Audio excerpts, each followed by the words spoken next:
Bonsoir et bienvenue dans la grande première de ce journal télévisé. Un journal préparé et présenté par les deux premières promotions d'étudiants de l'école de commerce de Tahiti en partenariat avec TNTV.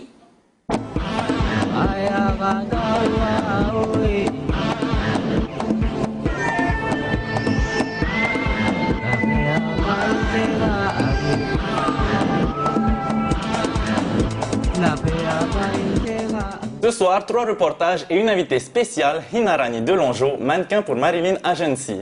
Mais parlons tout d'abord des transports en commun à Tahiti. Et ouais, nous les jeunes, on prend le bus tous les jours. Reportage avec Vahineri, Nuyata et Heavenly. Mais où sont passés les bus? Les réponses au ministère chargé des transports publics. Les transports en commun à Tahiti sont organisés par secteur. Donc on a la zone Est qui est desservie par la société NTCE, la zone Ouest qui est desservie par la société TCCO et enfin la zone urbaine qui est desservie par la société RTU. Donc toutes ces sociétés bénéficient depuis 2001 d'une délégation de service public. On compte à peu près entre 150 et 200 bus sur Tahiti. Rien que pour les sociétés de Tahiti. 15 000 étudiants, 45 places, soit 330 bus nécessaires. Il y a eu la création donc de 2 lignes, la 17B et la ligne 8, qui desservent exclusivement l'université. Et pourtant, ce matin, pareil pour aller à l'université, ils nous ont dit ouais, il y a des bus toutes les heures. Et je me suis levé à 4h et depuis 5h30, j'attendais un bus jusqu'à 10h quoi. Et aucun bus. Ne pourrait-on pas alors prendre exemple sur d'autres systèmes publics étrangers avec plus d'arrêts de bus, des fiches horaires et des voies réservées? En métropole, ils ont un endroit où il y a des horaires pour les bus, il n'y a pas plus de 20 minutes d'intervalle entre chaque bus, donc on n'attend pas beaucoup. En attendant que les problèmes d'horaire soient respectés et que Tahiti bénéficie d'un réseau de transport en commun fiable, à nous donc de trouver d'autres alternatives. Le covoiturage ou le vélo, à vous de choisir. L'actualité de ce mois a été marquée par l'adoption à l'Assemblée de la demande de réinscription de la Polynésie sur la liste des territoires non autonomes à décoloniser. Si cette requête est acceptée, elle ne débouche pas automatiquement sur l'indépendance, mais pourrait permettre au pays d'évoluer et d'étendre son autonomie.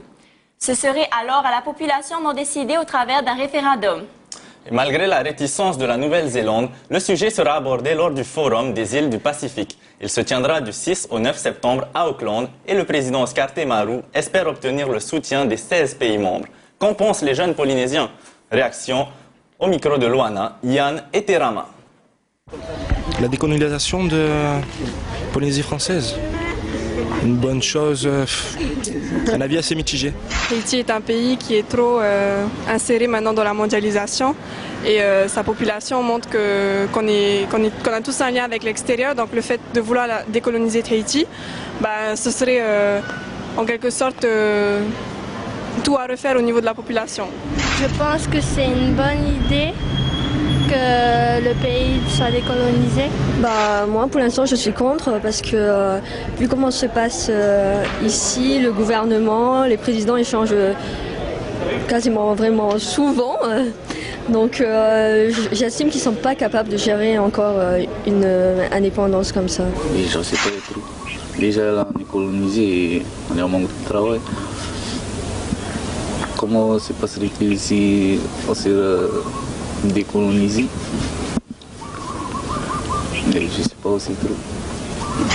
En fait, je pense que c'est Oscar Temaru, hein. Il pense qu'à lui, il pense pas à la population, tu vois. Et s'il nous met sur la liste des pays à décoloniser, c'est pas vraiment la meilleure solution, quoi. Je suis pour la décolonisation.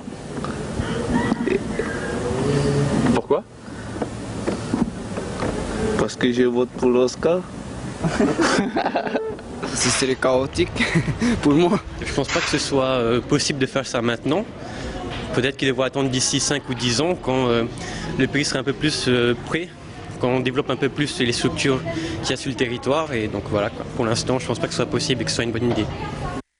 Restons en Polynésie où la malbouffe est l'une des principales causes de l'obésité. Quels en sont les facteurs? Et y a-t-il des solutions? Vehere, Hereiti, Mélanie et Ayrton sont allés enquêter.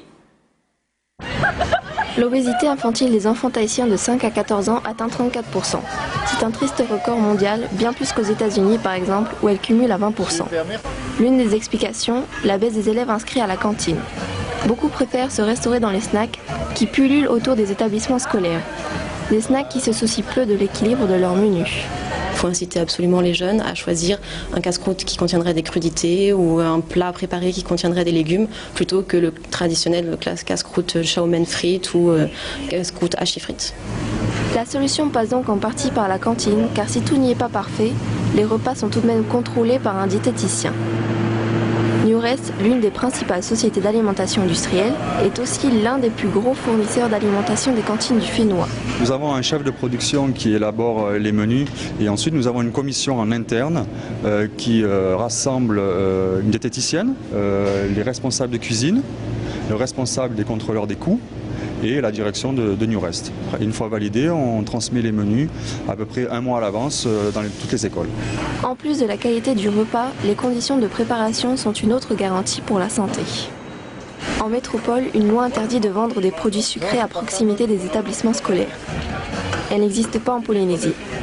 Après la malbouffe, une invitée qui doit très certainement faire attention à sa ligne, Hinarani Delongeau. Hinarani, bonsoir. Bonsoir. Hinarani, tu as gagné le concours de Marilyn Agency en 2007, âgée alors à peine de 17 ans. Comment ça s'est passé cette expérience? Eh bien, j'ai fait le concours Marilyn en 2007, j'avais 17 ans comme tu l'as dit. Je suis directement partie sur Paris pour préparer mon book, faire des tests. Ensuite, je suis revenue parce que j'avais pas fini l'école, j'ai passé mon bac. Je suis repartie et là, j'ai commencé les castings, à travailler aussi et voilà. Et justement, parle-nous un peu de ta journée type. Journée type. Alors, c'est casting toute la journée, tous les jours.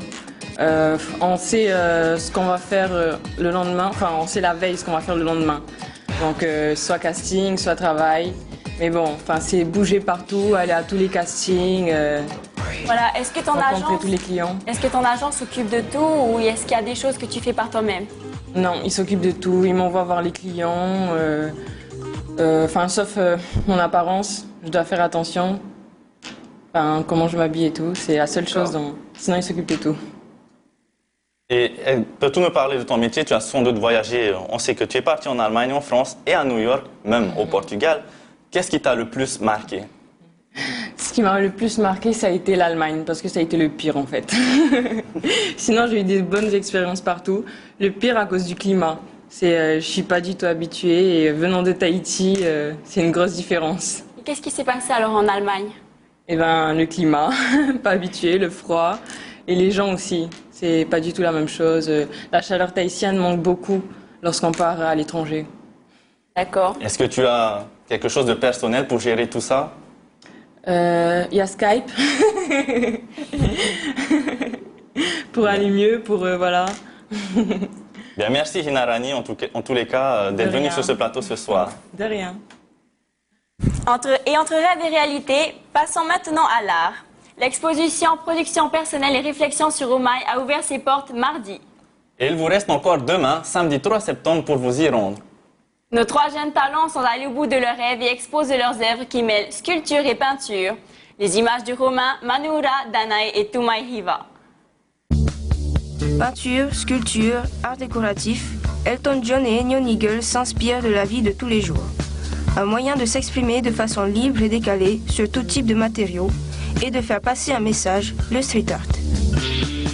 Le street art, c'est pas du lettrage ou ça peut être des portraits, mais il y a toujours une petite comment dire, une touche de graffiti à l'intérieur par rapport aux tâches, ou bien le fait que la personne soit faite avec la bombe. Contrairement aux 3 artistes orientés vers le street art, du côté de Pire Air, Nemek, graffeur de rue passionné par le graphe, s'exprime majoritairement sur les murs. Premièrement, je dois faire le traçage, le remplissage, je fais encore le retraçage, après c'est les ombres, le contour et le dernier je fais le fond. L'exemple de nos 3 Polynésiens donne aux jeunes passionnés de graphe l'espoir de débuter à leur tour leur carrière.